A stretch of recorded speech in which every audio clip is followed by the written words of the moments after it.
Good morning, Michael. Hi, good morning, ladies and gentlemen. Coalition of Concerned Republicans, welcome to Restoring Our American Republic. My name is Mike Levine. I'm here with Chuck Benoit. And I just want to say, ladies and gentlemen, that last week was obviously we're coming up 1 week from today is election day. Your sample ballots should be on your desk. There certainly have been delivered to you by the supervisor of elections, and you have some decisions to make. Last week was a very interesting week. The Lake County Republican Executive Committee Public Policy Subcommittee actually finalized a list of legislative priorities for 2027 that will go in front of the executive board and then to the executive committee body, hopefully at our next meeting, unless the executive board obstructs, which is possible. Okay. But that work is done. And I was on the committee and I feel pretty good about the legislative priorities for 2027 coming out of the Lake County Republican Executive Committee. So that's a big deal going into committee weeks starting in mid-November. That's a big deal. Again, we're up against Election Day 1 week from today. Chuck and I are going to go through the ballot. And then I've had some really interesting conversations with high-profile local politicians. And I'm kind of at a quandary as to whether we should just name them or just talk generally about the conversation that we've had.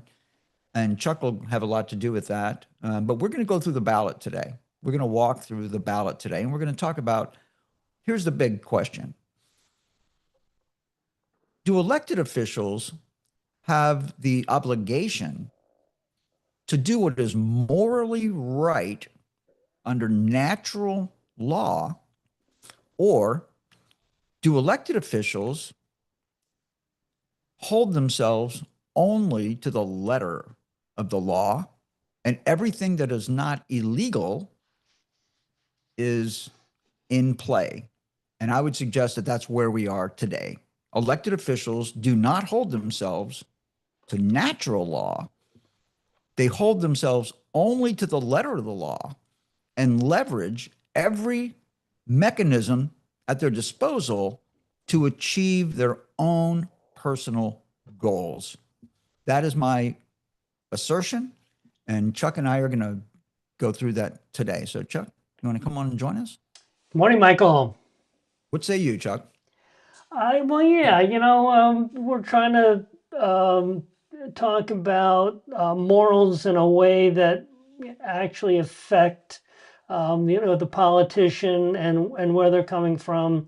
Our nation, our laws have to abide by natural law for them to be constitutional. Now, that's a reality that, it's how the Constitution and our Declaration were framed, but it's not really how we're living, nor is our Supreme Court actually legislating from that perspective, even though that is the perspective that our Constitution and Declaration of Independence was framed.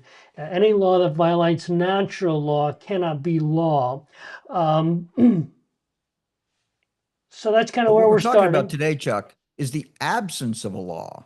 And It's actually the absence of a law. So let me give you an example, okay? Since I've been involved in politics in Lake County, Florida, I'm just going to go through our constitutional officers real quick. Bob McKee was a tax collector when I got involved in Lake County politics. Bob McKee resigned from his position 6 months early so that David Jordan could be appointed tax collector by the governor and run for re-election as an incumbent. Neil Kelly was our clerk of the court.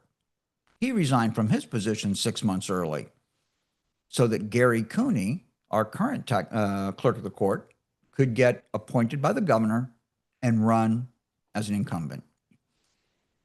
Gary Borders was our sheriff before Peyton Grinnell. Gary Borders endorsed Peyton Grinnell, both Borders and Grinnell in uniform, standing in front of a squad car on television to give Peyton Grinnell an insurmountable advantage in against anyone who would challenge him for the Lake County Sheriff's job. Kerry Baker served 10 years in the Florida legislature, in the House and the Senate, and was supported with substantial campaign contributions from the Florida House Political Committee and the Florida Senate Political Committee, giving him the campaign funds to overturn Ed Havel, who was our property appraiser for 36 years. And you just couldn't compete with the money that Baker had from the Florida House and the Florida Senate. So that would be an unfair advantage in my point of view. Yet that's business as usual in Florida politics. And Alan Hayes did the same thing. Alan Hayes served in the Florida House and Florida Senate. And in order to jack up his pension, same with Baker, in order to jack up his pension, he took significant money from the Florida House and the Florida Senate political committees so that he was insurmountable in the general election. And still, he only lost. I mean, he won by like 4 votes. And there's all kinds of rumors and innuendo that go along around that. So I'm calling all of that I just covered, I'm calling that election interference. That's what I call it. And at every level, that is election interference. And you can extend that conversation over to the rules associated with political committees, our campaign finance laws in Florida. Our campaign finance laws in Florida facilitate election interference by big money donors and others, including the political parties who are trampling all over the grassroots, right? I mean, I don't care which political party you're in, but I'm a Republican. We're Republicans here. And we know that the Republican Party of Florida is telling us out loud in the press that they will choose our nominees. That is election interference, because the Constitution of the state of Florida in Article 1, Section 1 says political power resides with the people. But that is not what's happening in the state of Florida. Grassroots candidates do not have a level playing field. They do not get the same platform to make their case for why they are the best candidate for the time period that we're in. So I call all of that we hate, that everybody acknowledges. They say, hey, that's just the way it is. If you want to take on an incumbent, you're going to have 10 times more money than them. But of course, the incumbent is already bankrolled. So you're basically saying it's near impossible. Now, we do have a couple of cases where the grassroots people have won because they've worked really, it's just, but for me personally, I find it to be not a level playing field. And I call all of the things that I just laid out for you election interference. Yet our election officials say, Chuck, and this is what I'm talking about, as we're raising our children, we tell them that when they go to school, they push the envelope on everything unless it's absolutely against the rules? Or do we tell our kids that they must be good people and do what's right, regardless of what the rules are? And that's the whole concept that our founding fathers in this country laid out for us when they started talking about natural law in the Declaration of Independence and in the Constitution of the United States. Yet today, our elected officials have told me personally, and I have it in writing from them, that leveraging the advantages that they have by virtue of their public office, while it is slimy, it's not corrupt, Chuck. That's the message that I got from elected officials over the weekend. They told me that there's a lot of stuff that goes on in government that's really slimy, but it's not illegal. So you can't call it corrupt. What do you think, Chuck? Yeah, definition of words. Definition of words. It's morality, Chuck. Yeah. This is morality that we're talking about. Right. So, for example, go ahead. I want to get you in here because I can pound on this all day. Yeah, right. We can move on to the next thing shortly here. But yeah, the reality is that if it isn't illegal, there's no way you're going to legally stop it. And there's no the electorate themselves, they aren't really engaged enough to know the difference. So, most of this falls on the fact that our nation is so wealthy that the average American doesn't really pay much attention to how they're being governed. They are more concerned with the cost of gas and food than whether or not their politicians are shady. A little awkward in the end result of all that, but that's the reality. So yeah, we can point our finger at the candidates and at the politicians, but we have to be paying more attention ourselves as the electorate. The question is, how do we get those people aware of what's going on beyond, again, the cost of gas and groceries? So the question is, who do you prefer to have the power and the leverage of political office? Someone who holds themselves to the moral obligations of natural law, or someone who will look you right in the eyes and tell you that if it's not illegal, it's in the playbook, right? And then you can get into all the negative campaigning that we're seeing, which is a result of the immorality of the standard operating procedures of political campaigns, not only in Florida, but around the country, but certainly alive and well in the great state of Florida, Chuck. So let's get into it. Let's run through the ballot real quick, and let's put some of these candidates up against the test. Will they govern themselves morally, or will they leverage every iota of power that they have at their disposal to get what they want out of their elected position? So let's start off with the Florida governor race, Chuck. Okay, well, you want the governor race, or I was going to start at the top of the ballot? Okay, yeah, let's start at the top of the ballot. Okay. That makes sense. Yeah, the first on my ballot is the United States Senator, Chris Gleason, Ashley Moody, Neelam Tanaj Perry, and Ernie Rivera are our four Republican Okay, well, let's choices. get rid of the two that we don't know, Chuck. Let's just put the audience on notice that we're not going to cover the two people that we really have heard nothing from. Yeah, right? So we have Chris Gleason and Ashley Moody. And so what are your thoughts there, Mike? Yeah, Ashley Moody is a product. First of all, Ashley Moody was appointed by Governor Ron DeSantis to the United States Senate. Okay, you just went through an entire litany of this kind of a thing, right? So long story short, everybody knows, I mean, anybody who doesn't believe that Ron DeSantis wants to be the president of the United States has got their head under a rock, right? And all the appointments that DeSantis has made, you have to make a commitment back to DeSantis that if he runs for president, you're going to support him, or you wouldn't get the appointment. Okay, that's just the way it is. That's just political life in America. Ron DeSantis leveraging his power as the governor with a very lucrative and desirable opportunity to appoint a United States senator, which is one of the most powerful positions in humanity.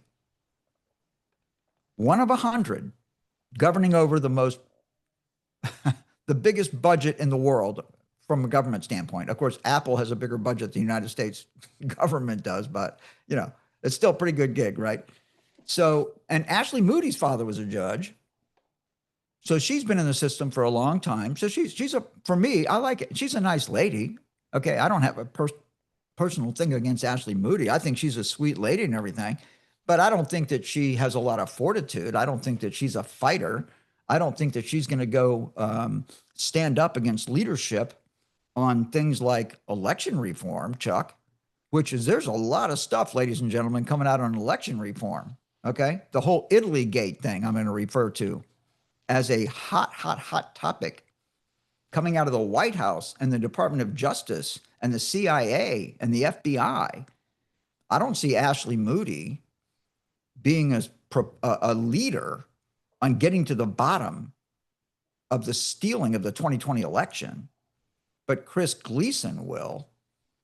Chris Gleason is a data management expert who was interviewed on this show and is definitely That would be his A1 is election reform. And most people, most Republicans in Lake County believe that the 2020 election was stolen. And they also will tell you that if you don't have fair elections, you don't have a country.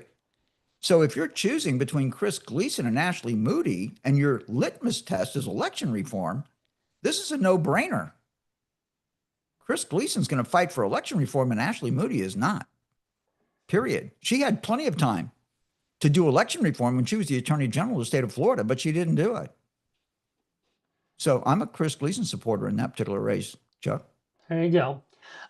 Well, I will have to tell you, I feel the same way. I heard Ashley Moody not too long ago, just given the floor and having her say whatever she wanted to say. And at the end of that conversation, I was not impressed. There you go. I also feel like she is simply going to say and do what she's told to say and do with whomever she might happen to be beholding to. So moving on to the next on my list is the District 11. Now you have a District 6. You want to do your District 6 first? No, I want to do 11. Okay, well, let's look at District 11. We have Carrie Baker, whom I think a lot of people know. Yvette Palomo, I don't know her. And Nizam Razak, We I won't think talk about Yvette. I know enough about No. Nizam Razak to know that he's probably not my best choice. And, you know, my mailbox is utterly filled with my share of Joe Strada's $5 million. And then, of course, we have Tim Wilkins. So, Start at the top, Chuck.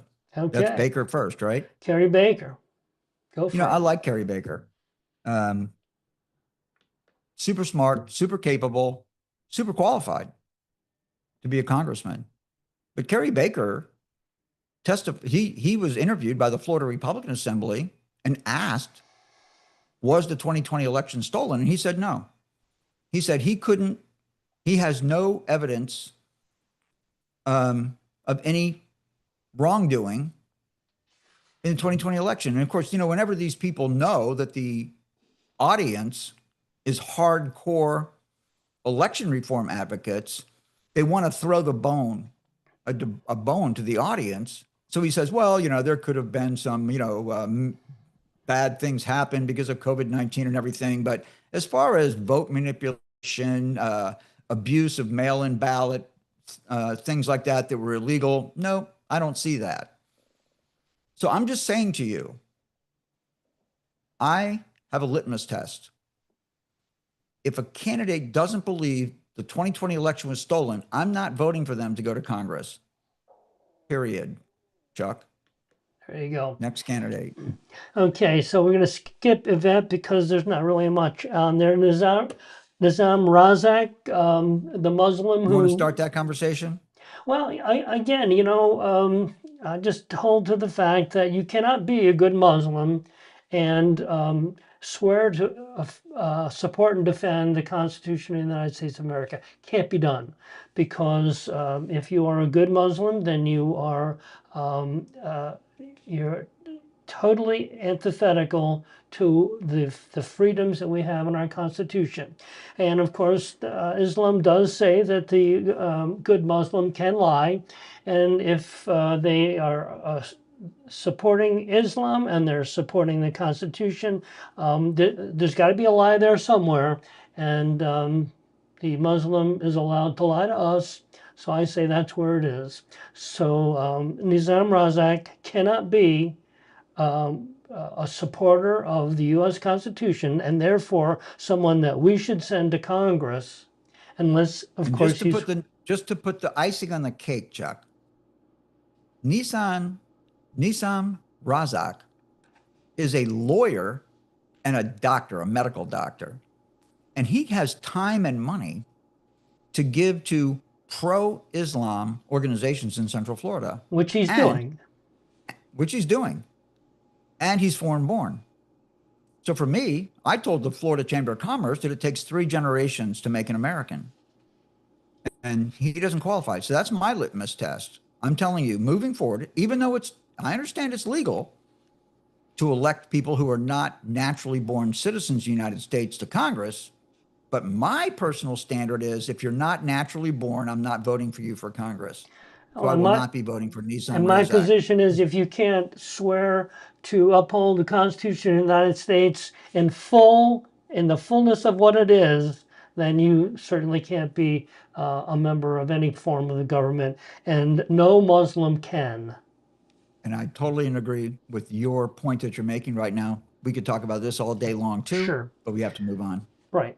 So Joe Strada, the millionaire who put $5 million into his own campaign, and walks around with the high-level RPOF people arm in arm. I assume that he's probably funneling more of his cash into the RPOF coffers as well.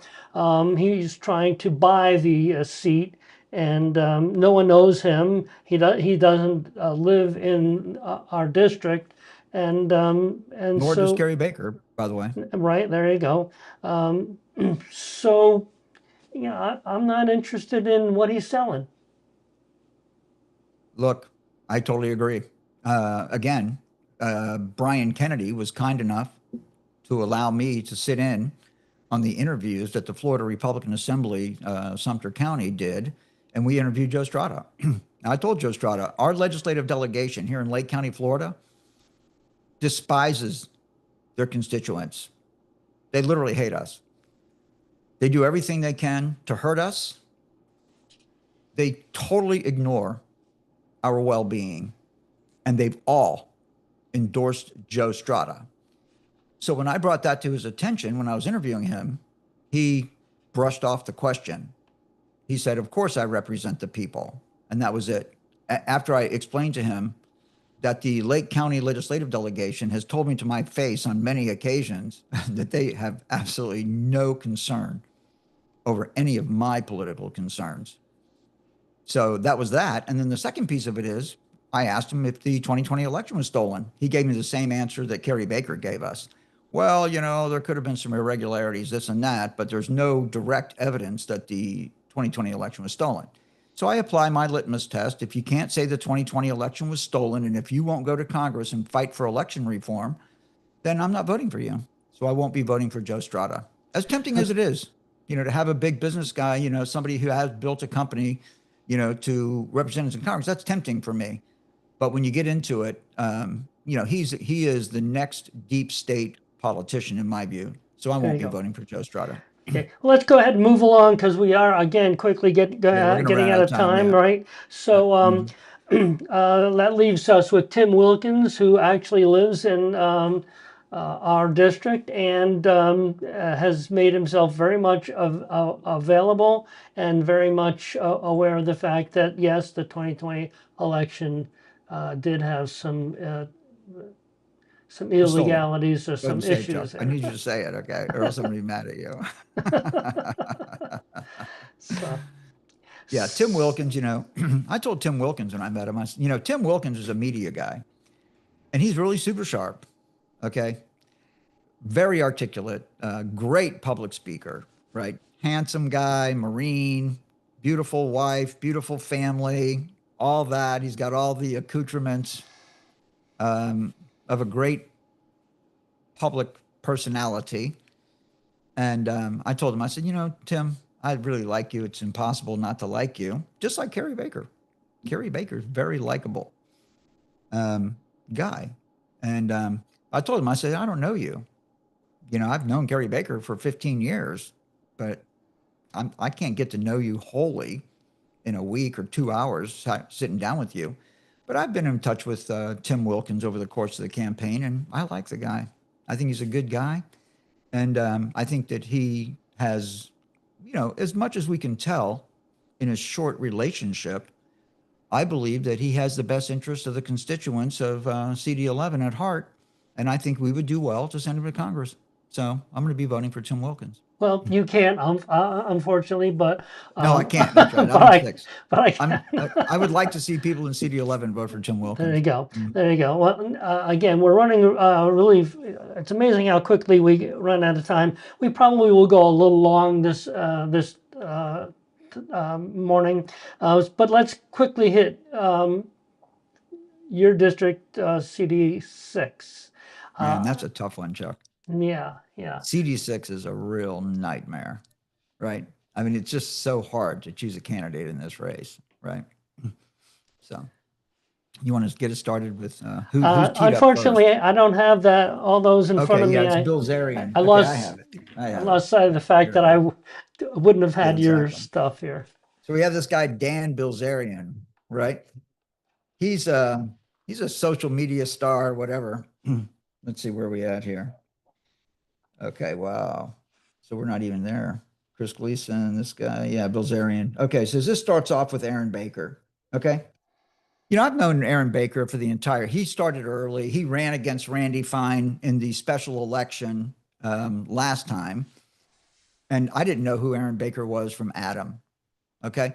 But of course, I heard all the slimy things about Randy Fine. Okay. And Aaron Baker's done a really good job getting out to all the public events, and he's been doing it for well over a year and a half. I mean, this guy's been running for Congress for more than 2 years, if you count the previous election cycle, right? But Aaron Baker is not, he comes to these conservative meetings and makes very broad statements, but the fact of the matter is that Aaron Baker is not aligned with my value proposition, okay? He's got lifestyle issues that are inconsistent, that I'm not a fan of. I don't want to get too deep into it. I just want to spare him my criticism. But for example, for me, and you know, this applies to Bilzerian as well. You know, these people, I won't say that Aaron Baker is an anti-Semite, but Dan Bilzerian is, right? I mean, they hate Israel.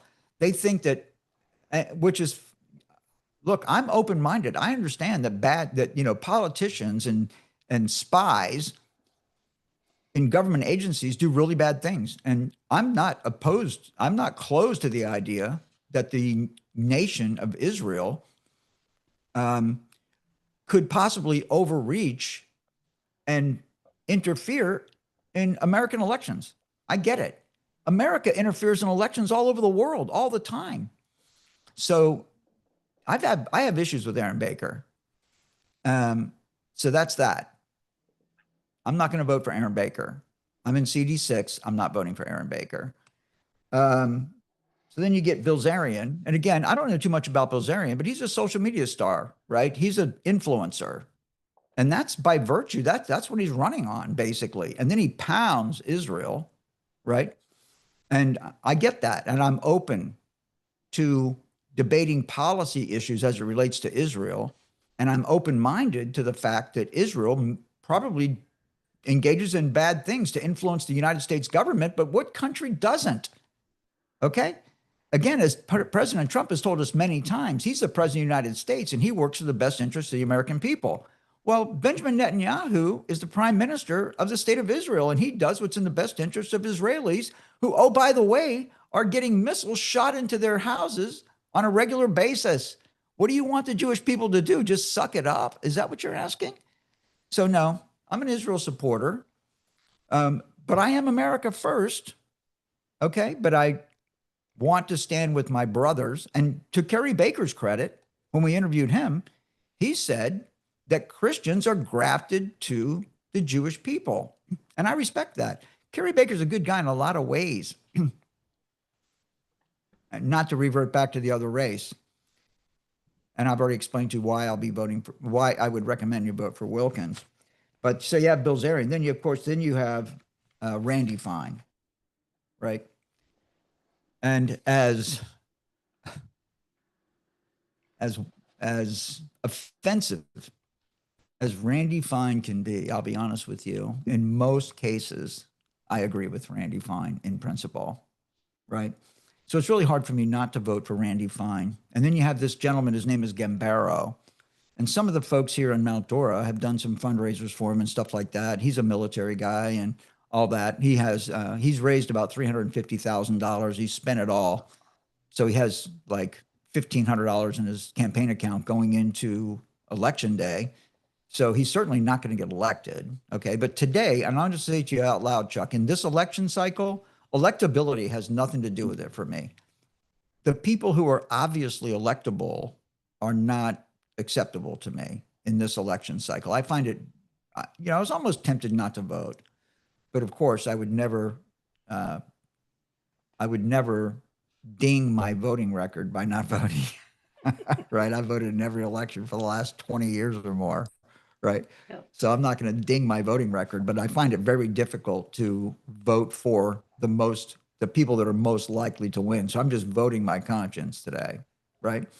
So then you get Gambaro, and I'm not he's a nice guy and everything. He's a military guy and all that. And I personally have a personal belief, Chuck, that military service does not qualify you to be a congressman. So that's that. And so I guess, I don't know, I haven't made a hard decision in this particular election, but I'm leaning toward voting for Randy Fine, as offensive as he is to a lot of people that are watching this broadcast right now. Chuck. There you go. Oh, by the way, ladies and gentlemen, comments. Make sure you comment, okay? Yeah. We're very interested in what you think. And of course, the comments help us. And we'll respond to your comments, by the way. Okay, We'll respond to your comments. so Go anyway, ahead, Chuck. Mike, we are out of time, and No we've way. barely gotten through half of this. Is there anything on here in the next couple of minutes you want to cover before we sign off? Well, the question is, do we want to continue this on Thursday? Because obviously we haven't touched the governor's race, and there's probably a lot to talk about there. And then the other half of the ballot. So possibly, in my estimation, Mike, why don't you just kind of bring us Okay. to a close, and we'll I'm talk looking forward more. to it, Chuck. We'll I'm talk looking more forward to about my this little Thursday. quick closing comment right There now. you go. Well, Because I got to tell you something, ladies and gentlemen. This is what it is for me in politics since day one. Okay, since I was a kid. I needed guidance when I was in high school. I read the Bible for guidance. I think that's what we should all do. Read the Bible. And I've told Kerry Baker on many occasions that the Jews live their faith. And every elected official in the United States of America, particularly Jews and Christians, should live our faith. And we should hold ourselves accountable to the natural law given to us by the creator of the universe, God. And the letter of the law is a formality. It is a human formality that, of course, we have to adhere to the letter of the law. But we don't get to leverage every mechanism of power at our disposal against our fellow citizens because it's not illegal. That is ridiculous. I hope no one raises their children that way, Chuck. Well, thank you, Mike Levine, and thank you all for tuning into our twice weekly live stream. Please follow us on Facebook and X at Restore Our Rep 76. Check us out on YouTube at Restoring Our American Republic -ROAR. Please like and share the program. And remember, if you're unwilling to govern yourself, you will be governed by tyrants. Until next time, God bless you, God bless President Donald J. Trump, and God bless America.